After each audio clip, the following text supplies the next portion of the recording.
যে ঈদের সময় তো অনেক ব্যস্ততার শহর ঢাকা শহর, যেহেতু আপনার এখন সবাই ছুটি শেষ করে ঢাকাতে ব্যাক করতেছে, সো এর জন্য ঢাকা মানে ট্রেনে প্রচুর ভিড় এবং ওঠা নামা খুবই কষ্টকর।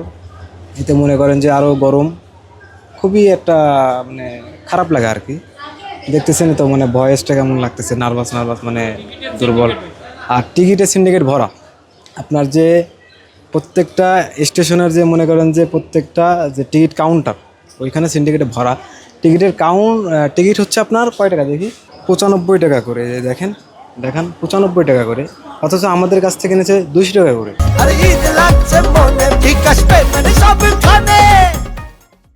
200 টাকা করে দুটা টিকিটে একটা সিট, বুঝছেন? এরকম অবস্থা। মনে করেন যে বহুত লোক মনে করেন যে আপনার সিটই পায়নি, অথচ টিকিট আগের থেকে শেষ হয়ে গেছে। তো আমাদের বাংলাদেশে মনে করেন যে সিন্ডিকেটে ভরা, বুঝছেন? এই দেশে হ্যাঁ ট্রেন রাইট টাইমে আসছে, কিন্তু সিন্ডিকেটের জন্য খুবই খারাপ লাগে আর কি দেশের প্রতি, বুঝছেন? এই দেশে আমরা মনে করেন যে আমরাই দেশের নাগরিক, অথচ আমার এক ভাই কষ্ট পাচ্ছে, আমার এক ভাই টিকিট পাচ্ছে না, আমার এক ভাই আমার পরে এসে সে ডাবল টাকা দিয়ে ট্রেনের টিকিট নিয়ে যাচ্ছে। আমার অ্যাবিলিটি নাই, এর জন্য আমি পাচ্ছি না। এটা আসলে খুবই একটা খারাপ লাগে। টিকিটের ব্যাপারে হলো সিট নাই, কিন্তু সিট আছে।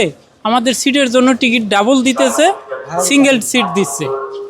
এই হলো সমস্যা। 95 টাকার টিকিট সেটা নিচ্ছে আমার কাছে 200 টাকা।